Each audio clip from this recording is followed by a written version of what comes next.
stop the conversation. Look! The stone! It burst open! It's... Globa? What are you... What? Ah, I see the chili mince cornbread buns have been served. Master! Granny, look!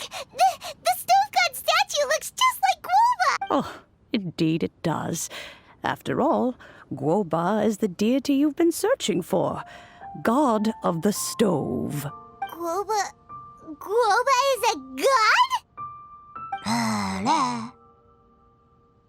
You asked me if a sufficiently festive atmosphere would be enough to reawaken the stove god. And my answer is this. Yes. And no.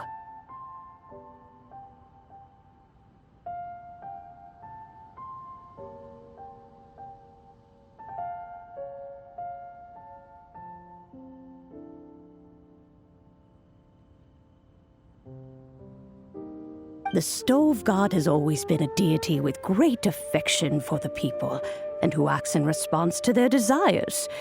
To him, the heart's passions and the heart's desires are not the same thing. Passion can be a technique, a skill, something derived from experience. But desires, they are deeper, more innate. They are the heart's strength in its purest form.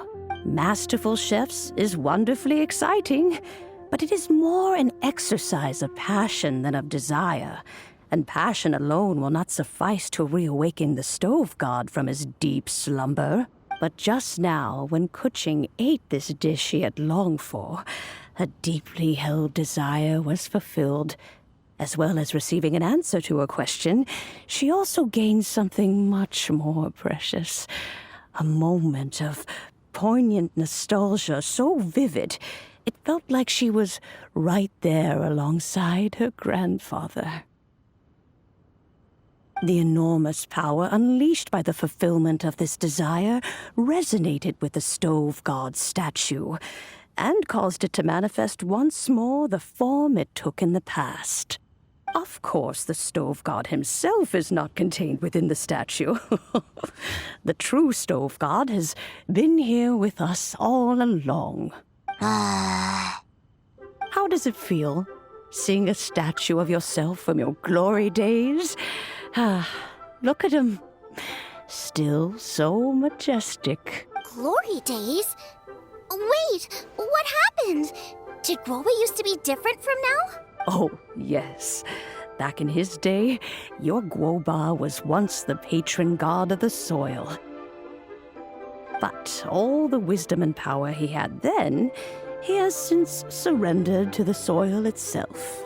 A god surrendering their power to the soil. I have heard this turn of phrase before, but what does it mean? The kinds of trials and tribulations that a land can face are far more than you could imagine. Droughts, floods, torrential rain, hurricanes, earthquakes, tsunamis, fires, and plagues. The threat of disaster will never fully disappear from Liyue. Even woes that have never been faced before in history will come to pass in the future. Such things affect you mortals far more than we Adepti, with our immortal forms. He once walked with you over the barren plains until you arrived at last at the harbor. He joined you in building your dwellings and lighting the stoves. It was his hand that lit the very first street lamp of Liyue and brought the aroma of cooked food into every household in the land. You mortals no longer remember him, but back in the age when you did, he was the closest of all the Adepti to the common folk.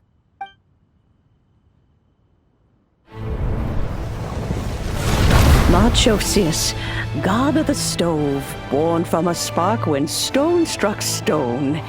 He was a god with a great love for humanity and their well-being.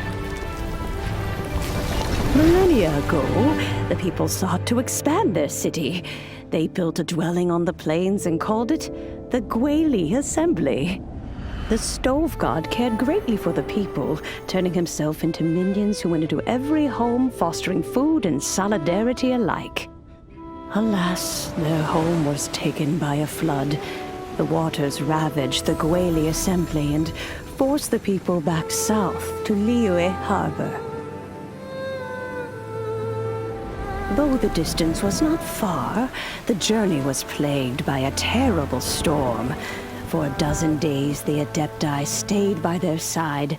During this time, the Stove God cooked an ancient delicacy, flatbread with a meat sauce to stave off the cold and damp, fit for those on the move. Centuries later, disaster and plague arose once more. The Stove God would appear no longer, for he placed all of his power into the land itself to quell the calamities. His power expended, and his wits greatly reduced. Thus his body decreased in size. By the time he parted ways with us, he wasn't even the height of a human. He told Rex Lapis and I of the dishes that bring joy and of the secrets of the flame, then went into the mountains and entered into a long slumber.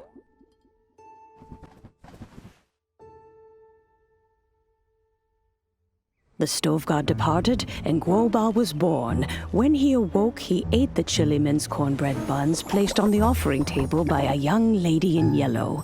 Though he did not remember the past, he was profoundly moved and decided to follow this young lady thereafter.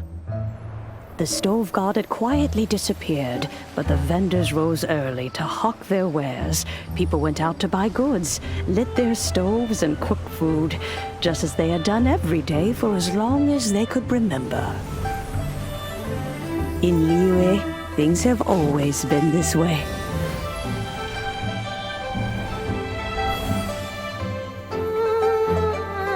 Nature provides, the mountains rejoice.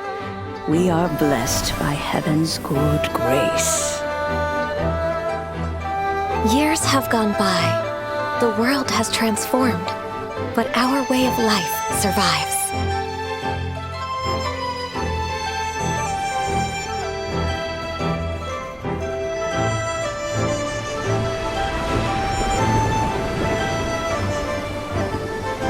Fame and fortune is only a season.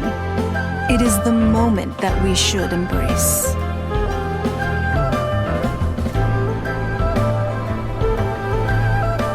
Past meets present. Heritage becomes legacy. Long into the future may we thrive. You once told me that dining is the profoundest of customs in the human world. To eat well is to consume vitality itself, and to drink well is to partake of the very essence of the world. It is a matter of paramount importance, you said, for people cannot face the arduous journey ahead on an empty stomach. At once a humble affair and a profound one. A humble meal of maize and spring water is also profound in that. By ensuring one's survival, it paves the way for millennia of human history and culture to come. My dear friend, Liyue has changed so much while you have slept. Looking at the prosperity and beauty around us today, does it make you happy? Guoba, this is kind of a huge deal. Why didn't you say anything? He is not who he once was. Even the power of speech evades him now. There is no way he could have told you. Oh, Guoba, but... Xiangling. Do not be saddened, Xiangling. There are two sides to everything. Guoba may have lost many of his formal faculties, but he is now as carefree as can be, without a single worry in the whole world. In this world we inhabit, who can truly be said to live a life free of all woes. Those with a mind and with the knowledge will certainly be troubled by all manner of things. But he has gone further than us in his journey. He had both wisdom and courage. Everything he took upon himself, he was also ready to part with. His carefree demeanor today is a testament to the fact that he is at rest. So since you are his friend, take good care of him. Go out to walk and play. Allow him to eat, drink, and be merry. I will! You can count on me! Xiangling, you have an adeptal affinity. Guoba follows you around because he has respect for you. The moment he awoke, he was met with the familiar flavor in the chili mince cornbread buns he ate.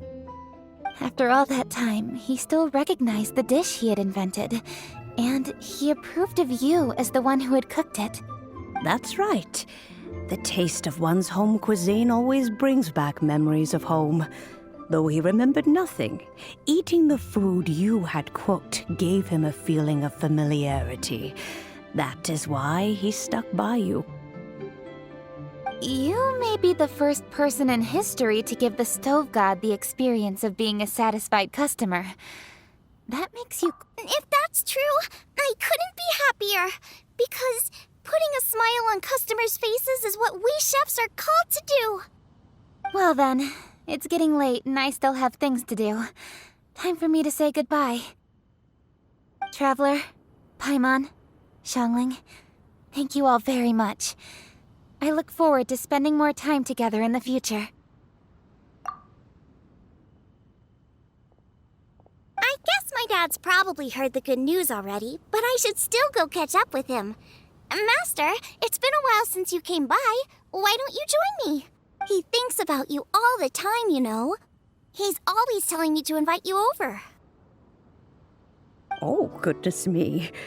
Then, far be it from me to refuse. Off we go, then. Let's saunter over gently and see how all the city folk are getting along.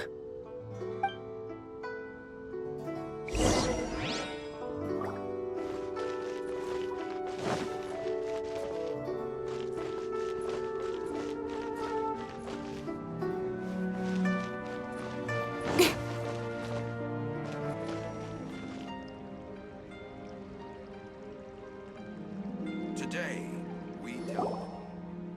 Hi, Dad! I'm back! Hey! What are you doing there? I should be the one handling that. Oh no! Guoba's taken off!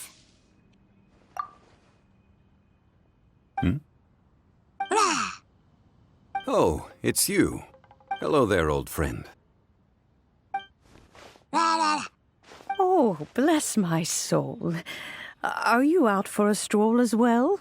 Given the season, it felt fitting to take a leisurely walk while the meal is being prepared. Quite right. And it also gave us the chance to run into you. Guoba may not recognize you, but as ever, he seems quite delighted to see you.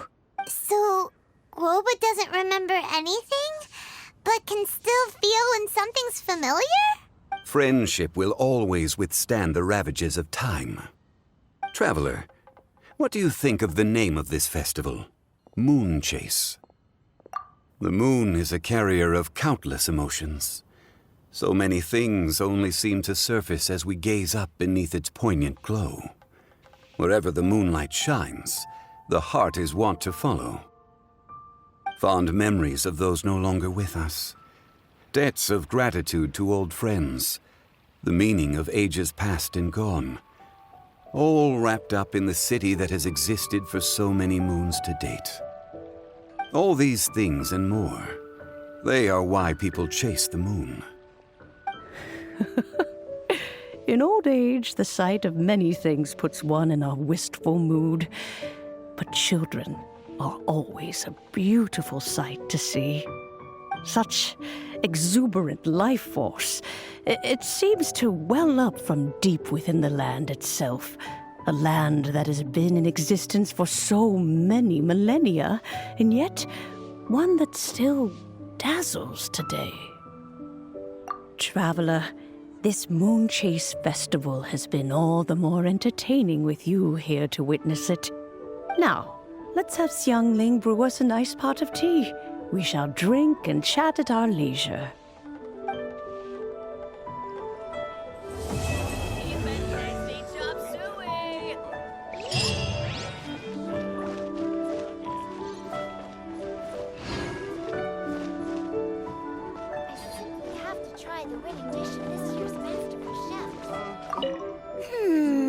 Everyone's here to eat. What should I cook? Let me think. I've got some fowl and some fish and shrimp meat, so I can do 2 snack dishes. Yes, and a few stir fries. Everyone's gonna love it.